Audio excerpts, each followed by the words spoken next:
guys, welcome back to another episode of my Wedding Bell series. Today we're going to be talking about bar choices. Will your wedding be like this?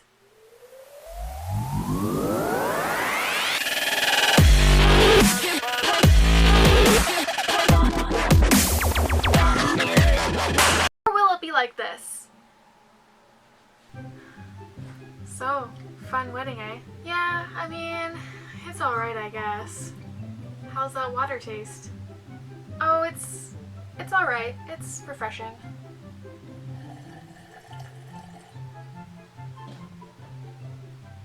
Let's find out!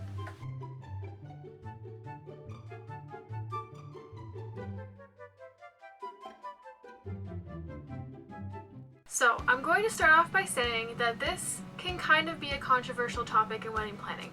Everything I say in this video is just my personal opinion on what I think is the proper way to host your guests. If you choose to make a different decision, that's totally up to you. I'm just trying to put into your mind how people may react, what thoughts may be going through their head, and just different things to think about when making this choice. There are 5 different bar options: open bar, consumption bar, cash bar, beer and wine bar, and dry bar.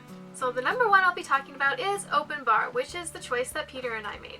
Now, I truly believe that the best way to properly host your guests is to provide an open bar, or the best secondary option is to at least have beer and wine. If you can't afford an open bar, then beer and wine is the next best choice, and it can save you a lot of money.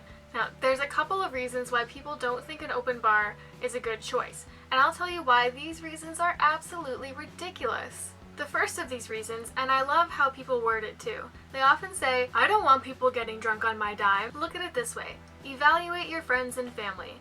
Are they responsible adults? Can they handle themselves responsibly? If the answer is yes, then you shouldn't need to worry about how drunk they get at your wedding. If you invite your friends and family over for a dinner party, are you going to make them pull out their wallet when you offer them a drink?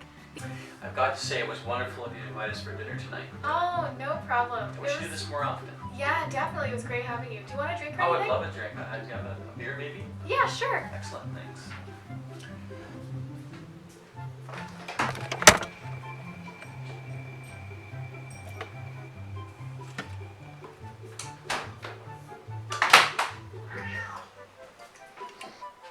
Well, that's great. Thanks a lot. No problem. That'll It's be got $5. Blue Jays on it, too. $5. Yeah, $5. What do you mean? $5. $5. I didn't bring money. You invited us for dinner. Oh, I didn't expect to be paying for drinks. well, water's free. Okay, I'll take a water then. The answer is probably no. This is the same exact thing. You're hosting an event. You are the host. Therefore, it's common courtesy that alcoholic beverages be included. So the second option is a cash bar.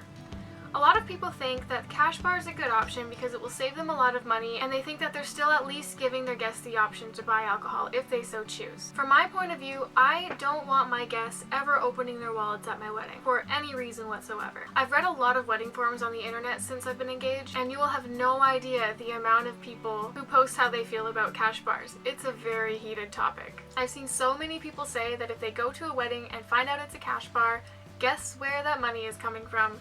The envelope that they brought as a gift for you. And that, my friends, is the sad truth. One of the other reasons that people don't like having open bars is if they have alcoholics in their family. Now, I will say one thing. I believe that a dry wedding is a perfectly acceptable option if, say, the bride or groom is a recovering alcoholic, or if the bride and groom choose not to have alcohol due to religious reasons. But you need to draw the line somewhere. If you have a certain family member who's an alcoholic or a recovering alcoholic, a lot of people argue that they will choose to have a dry wedding so that that particular guest isn't going to feel uncomfortable if they're recovering, or to prevent them from getting absolutely plastered at your wedding. Now, I understand that this thought is coming from a good place and that you only want what's best for your friends and family, and you don't want to put them in a situation where they feel uncomfortable. However, if someone is a recovering alcoholic, say they're going to AA, part of the recovery process is learning how to be around alcohol. There's going to be times in their lives when they have to be around alcohol, and weddings are one of those things where it's expected.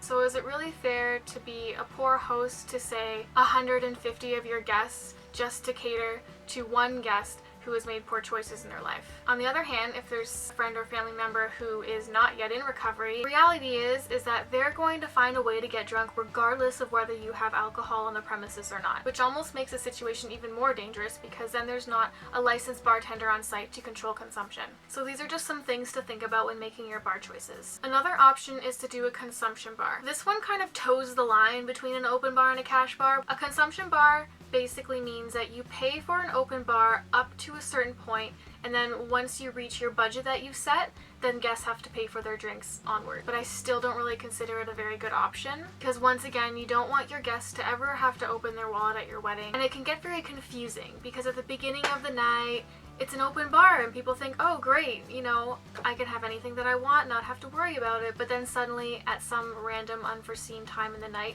it turns into a cash bar because the consumption bar has reached its cap. It's not really fair to the guests who maybe wait a little bit longer to get a drink versus the people who get drinks right away early on to the night. I, for example, probably wouldn't start drinking until a little bit later because I'm a little bit of a lightweight. So what might end up happening is the heavier drinkers might use up most of the funds of the consumption bar before other people even get a chance to get one drink. One other thing to consider is how your guests feel about the bar choice. Are they expecting an open bar? Do they enjoy drinking? Just really make sure that you know your crowd. The reality is that they may say to your face that, oh yeah, I'm perfectly okay with not having a drink. Oh, I don't need drinks to have fun, blah blah blah blah blah. Because they know that it's your day, they don't want to be rude, they don't want to cause you any unnecessary stress. Or at least I would hope they wouldn't want to cause you any unnecessary stress. But people talk. It's everyone else that they'll be telling, oh my gosh, I went to this wedding and there was no alcohol and it was so boring, I wanted to leave at 8 p.m. I mean, I would hope that I lived in a world where friends and family didn't talk crap about the most special day of your life behind your back, but the reality is that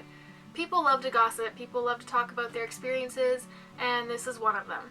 I, for example, don't drink a whole lot. I drink very rarely, but when I do, it's usually during social occasions. It's kind of my liquid courage, so to speak, because I'm a very reserved person. And if I'm going somewhere like a wedding, I would definitely love to have at least 1 or 2 drinks just to get me courageous enough to dance a little bit and have a little bit of fun. On kind of a side note, this kind of ties in with choosing your venue, is asking whether or not you're allowed to bring in your own alcohol or not, or whether they provide the alcohol and that's all that they allow. A much cheaper option for an open bar is to find a place that allows you to bring in your own alcohol so you can buy it in bulk, bring it to the venue for the event, and you can return any unopened bottles after. And that's pretty much all I have to say about the bar choices that are available to you.